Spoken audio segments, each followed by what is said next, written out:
Welcome to Same Pod, Different Cast. Each week we talk about a crazy story. I'm Mel Black. And I'm Marie White. We are a couple of moms who like listening to tales of survival, humor, and mystery, but also be around our kiddos. Parental discretion is advised. What would you do if you had a calling, but it would require you to go against everything you believe is right?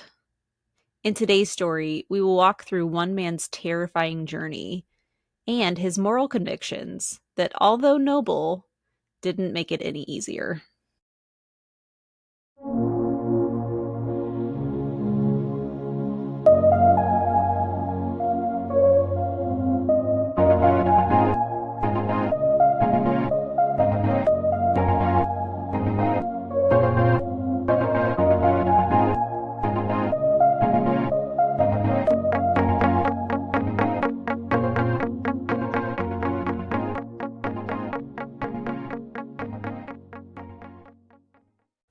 On October 12th, 1945, Desmond Thomas Doss was born in Lynchburg, Virginia, to William Thomas Doss, a carpenter, and Bertha Edward Doss, a homemaker and shoe factory worker.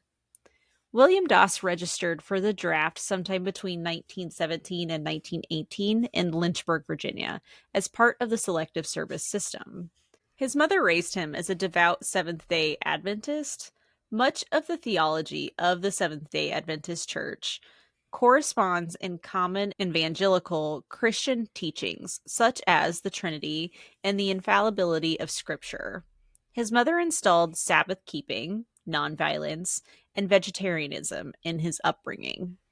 He grew up in the Fairview Heights area of Lynchburg alongside his older sister Audrey and younger brother Harold. Doss attended a Park Avenue Seventh-day Adventist Church school until the 8th grade and found a job at the Lynchburg Lumber Company to support his family during the Great Depression. Before the breakout of World War II, Doss was employed as a joiner at a shipyard in Newport News, Virginia.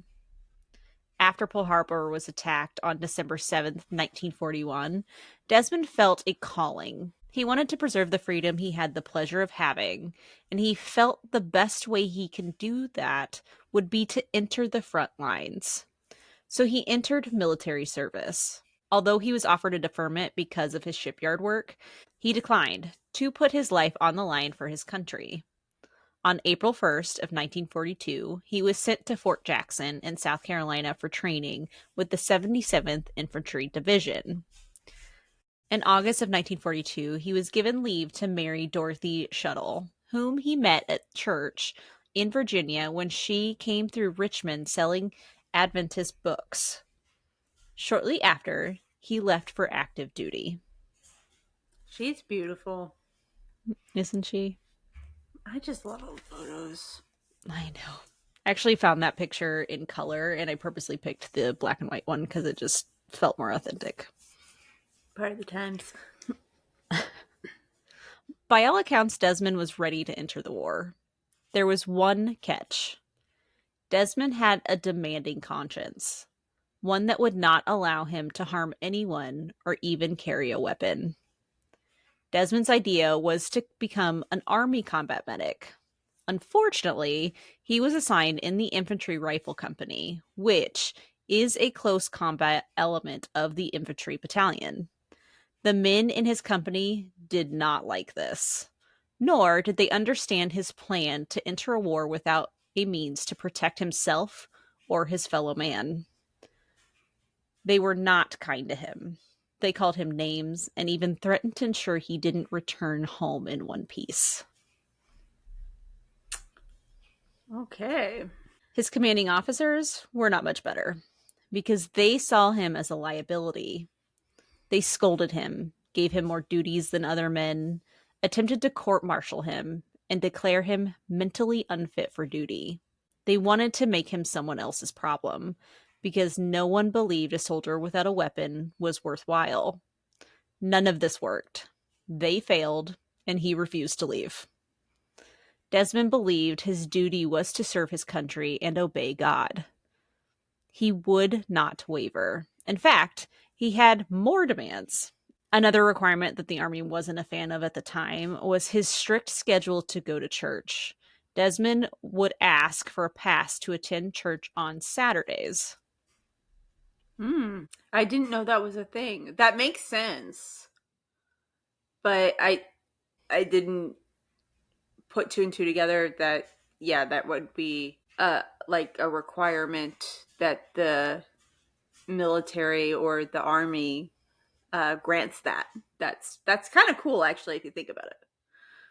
Yeah, like I said, they weren't a fan of it, and I think they granted it when they could because obviously there's some you're going to be in some situations where you're not going to be able to leave and go to church on Saturday. Right. No matter how badly this company treated him, Desmond didn't hold a grudge. When his fellow infantry needed help, he was there. The simple act of treating others as you would want to be treated went a long way and made his company start to see him in a different light.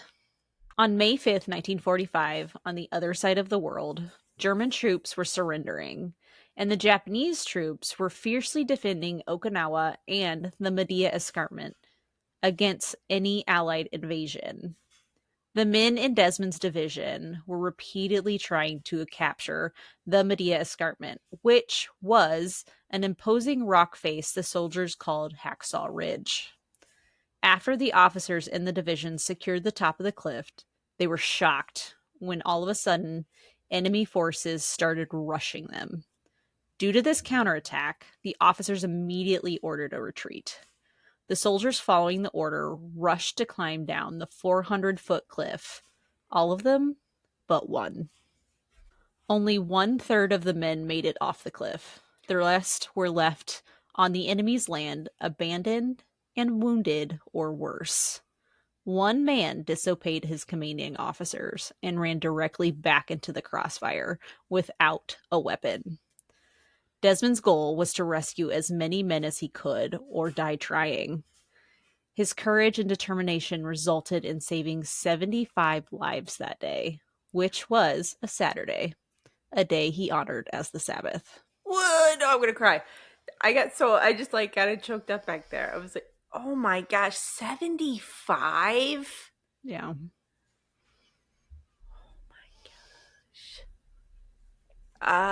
That's amazing. That's amazing.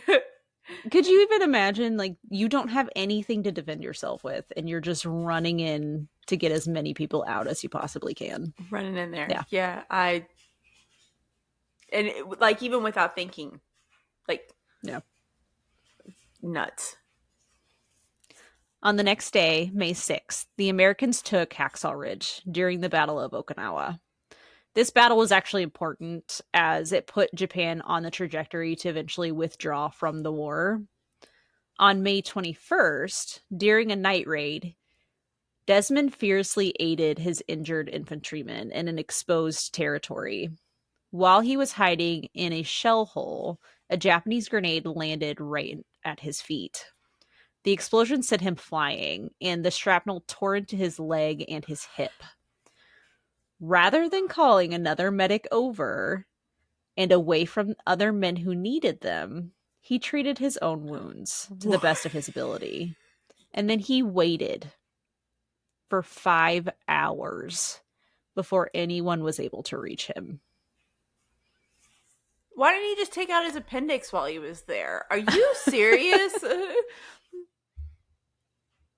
While he was being carried to safety, Desmond saw another, more critically wounded man, and he demanded that his men help that man first.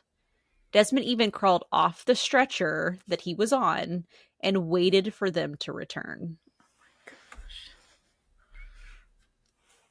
There's a certain point, and I don't know if we've gotten to it, but there is a certain point where you're just like, do you think about yourself at all?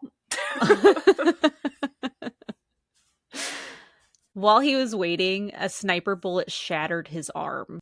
As if this wasn't enough, Desmond then used a rifle stock as a splint and crawled 300 yards to the aid station. So nobody actually came back for him. No. Although, like, I'm not saying that there's probably, like, mitigating circumstances as to why. Sure, but sure. like, Oh my goodness. Oh my goodness.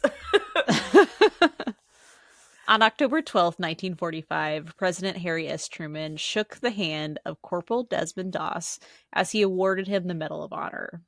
Truman told him, "I am proud of you. You really deserve this, and I consider this a greater honor than being president." He was also twice awarded the Bronze Star Medal for similar actions in Guam and in the Philippines. Wait a minute. So he like went back? No, that happened before Okinawa. Oh, I see. But Okay. yeah. Okay. This was just probably the most notable one, I guess. Yeah. All right. Desmond became the first of 3 conscientious objectors to receive the Medal of Honor. And a conscientious objector is somebody who will not cause violence. And so he is the first of 3 that have won this medal. And the other 2, actually, I did a little research on them. They both won those for actions in Vietnam. Was one of them Forrest Gump? He was I don't not think real, he, Belinda. and I don't think he actually wins the Medal of Honor. Continue. I don't think he does this. In 1946, Desmond and his wife welcomed a son, Desmond Doss Jr., into the world. Desmond's story was turned into an Oscar-winning movie titled Hacksaw Ridge, which was directed by Mel Gibson. It is a very good movie, but like most, it does take some liberties with the storyline. What I did love was that at the end of the movie, it does switch to real footage showing Desmond like getting the award for the Medal of Honor. So I thought that was pretty cool. That is pretty cool. I've never seen the movie. It's on my list of things. When it comes to war movies, I kind of just have to be in a mindset, like the right mindset to watch it. But it is on my list because, you know, I love Mel Gibson movies and I love Andrew Garfield. So I'm getting there. Yeah, there's a reason I've only seen Saving Private Ryan once, and it's just like you have to be emotionally prepared for it. There was also a Mel Gibson movie where he was in Vietnam that I've only seen once, and I was forced to watch that at school. So I was like, "This is enough." It's a really good movie, but it's so tragic that it's just you have to be in the right mindset, like you said. Yeah. Desmond Doss passed away in 2006 at the age of 87, leaving behind a legacy that will live on forever. That's amazing. Do you just think about, you said 75 people? Just think of how many people he actually saved. How many families he saved that can continue on because of that, and it's nuts. And Yeah, that's like amazing. how many babies were born because those like the husbands got to come home. Like how many, yeah, just amazing. Yeah, that's pretty cool. What a cool dude. I know. Look at that smile. Oh, you are cheesing, my guy. Good story, Marie. Research, writing, and editing by Marie White. Theme music by Caleb Duggar. A special thanks to Mel Black. You can find all our sources in the show notes and photos on our Instagram, username samepoddifferentcast. Follow, like, and subscribe for future content.